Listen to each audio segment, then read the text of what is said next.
Hey everyone, and welcome back to my channel, or welcome if you are new here.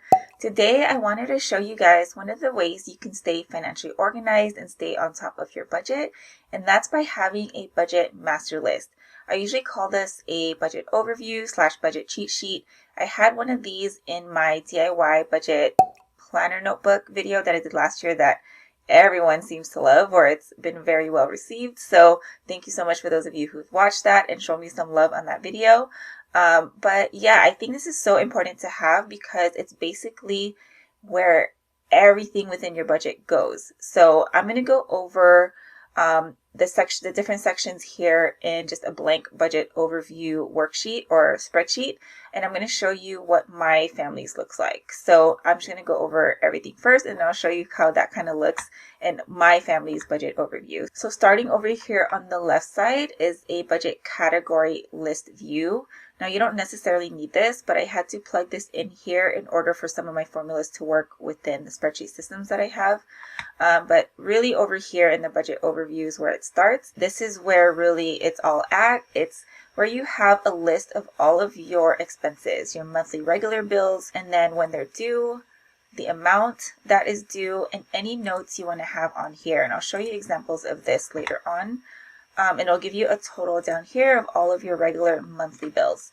And then over here on this side is your variable day-to-day spending. And this is where it can kind of get tricky for some people, because I know some people, like when my clients come in and talk to me, they have no idea what their variable day-to-day spending is. And a way to figure this out is to just track your spending or take a look at your bank statements, credit card statements, whatever you use to make your everyday day-to-day spending that is not your bills. And just kind of highlight similar things like categories. And again, I will show you what that looks like within my budget. And then it'll give you a total over here. And then here in this box right here, it'll have an area for you to put your monthly income. If you have an irregular income, like it kind of varies every week or every 2 weeks whenever you get paid, or every month, you want to make sure you budget lower than what you think you're going to get. And the reason for that is to make sure that you are covered. So just in case your income is lower, you want to make sure that you have enough funds to cover all of your expenses, your bills, and your day-to-day expenses. And this will help you, underestimating your income will help prevent you from needing to cut back later on. And that's something you want to avoid. So should you have more income than you think that you're going to get, great, because you could throw that into your savings goals. And here it'll have your combined total. So what you put here in the regular bills, and then your variable spending, and then it'll give you a potential savings amount. And now if this is negative, you might need to go back and take a look at your expenses and see where you need to cut, or figure out a way to increase your income. But I think that this number over here is great so that you can potentially see what you could be saving every month, especially if you have big goals, savings goals.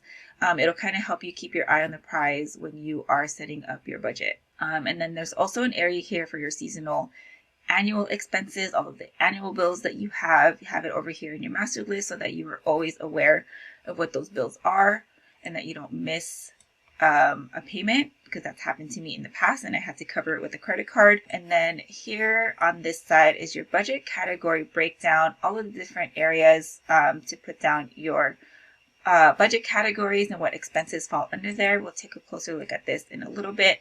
And then your seasonal expenses, so expenses that don't happen all the time. So I'm going to look at my family budget over here. So this is our family's budget overview, all of our monthly fixed bills on here. I did make some notes to see, or to let me know what bills are on credit cards, because I just want to make sure those get paid. This one's actually no longer on here. I took that off. That is now getting deducted from our checking account.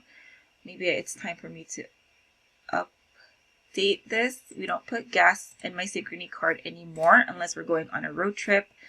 I do put our laundry expense on a credit card, and just so that I have a monthly recurring expense on a credit card to keep them open to work on our credit scores.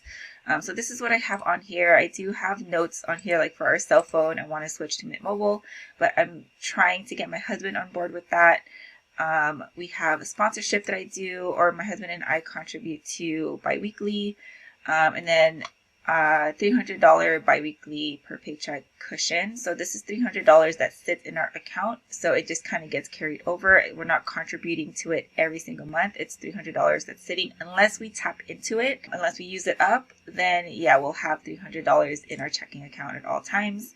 And I also have a list for when my credit cards are due so that if we happen to use them, we use them a lot during the holidays, that we know what the due dates are to make sure that we don't miss a payment. We do have automatic payments going through, but for me, I want to make sure it's paid off entirely. So whatever we put that month in expenses, we are going to pay it all off at the end of the month. So that's why I have the due dates on here, to make sure that the balance doesn't carry over and get hit with those interest fees. My variable spending over here, this is our normal variable spending. Again, how you figure this out is you track your expenses. And once I tracked our expenses and started highlighting all of the like or similar items, I was able to categorize it better. So what we have is food, transportation, household, kids, my husband's allowance, my allowance, fun and events, healthcare, and miscellaneous. Healthcare is something that's pretty new, but these over here I've had for a while, I think since 2019 when I started really tracking our expenses. And then our total monthly income, I try not to count his overtime in here, but his base pay is around $2,400. And then with our monthly regular variable expenses, we are left with $445 every month to save. And since we get paid bi-weekly, the amount is kind of different because we don't do a budget from the first of the month to the end of the month. It is bi-weekly. But this over here is just a look at what it looks like monthly. And also if my husband gets paid overtime, and hasn't been working that much overtime lately, but what he does, we make sure to put our savings into, or our leftover amount into all of our savings goals. Down here is our seasonal expenses. We do have a lot. I've been thinking about canceling our AAA membership, and my husband said to kind of hold off on it just in case, since we do a lot of road trips. We also use our membership too if we want to pay for our car registration at AAA. We can do that as well so that we don't have to go to the DMV or do it online. Our car registration, tax prep fees, my Caliber registration, Samsung membership, Prime, Beachbody On Demand, which I plan to cancel this year, and Nintendo Online, which renews in October. And then this is a look at all of our budget categories and what the expenses are under each category. So for food for us, it's takeout and groceries. I know some people prefer to have takeout separately, but I like to combine the two. Transportation for us is gas, any parking fees, especially when we go to the beach, and then a car wash. Household for us is cleaning supplies, laundry supplies, plants, storage and organizations things.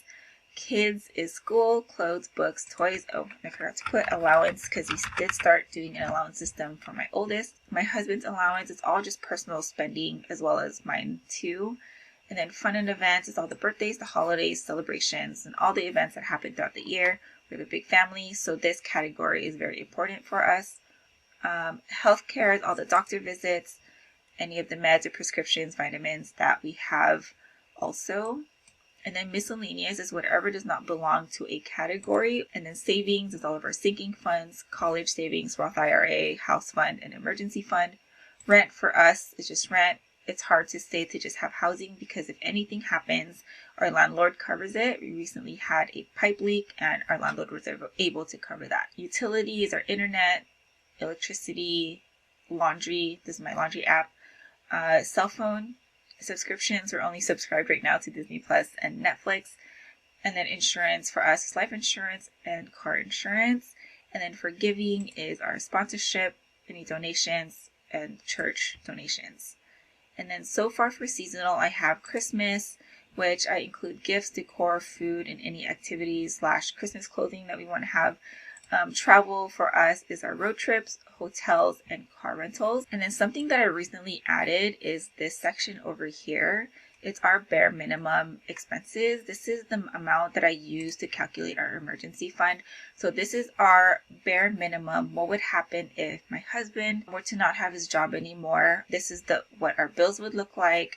and then what our variable spending would look like. I did cut down on the variable spending, and now this is for the month. So taking a look over here, we went from $1,500 to $795. And the one that I cut the most is probably our transportation, because if my husband's out of a job, he's not traveling for work, he will most likely be going on interviews and stuff, but for the most part won't be driving around as much. I cut my expenses, the kids' expenses. It's just one of those scenarios that I don't like to think about, because I like to think that we'll have a steady income all the time. But if that were not to be the case, I want to have an emergency fund set to make sure that we are paying for all of these bills. And I think I cut down on certain things. No, I think I kept it all the same. We would most likely cut out sponsorship if we needed to.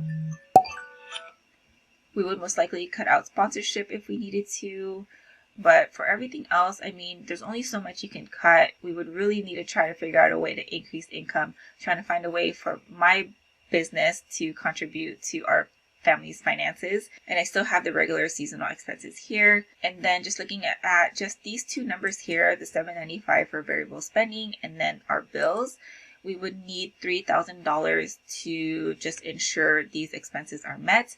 And I believe right now I do have a 3-month, I think I'm doing a 3-month emergency fund. So that's where I got that amount from, is our bare minimum expenses, like how much we need to have to survive. So yeah, so I highly suggest, if you don't have one of these, you can even do this on paper, have it posted somewhere on your wall where you can always see it, especially when it comes to the due dates, because I know there's times when, you know, there's only so much you can have and store in your brain. That I eventually memorized some of these, but there are some where I'm like, when is this due? So it's nice to have this list to just see when things are due, what you have going on, all of the seasonal expenses.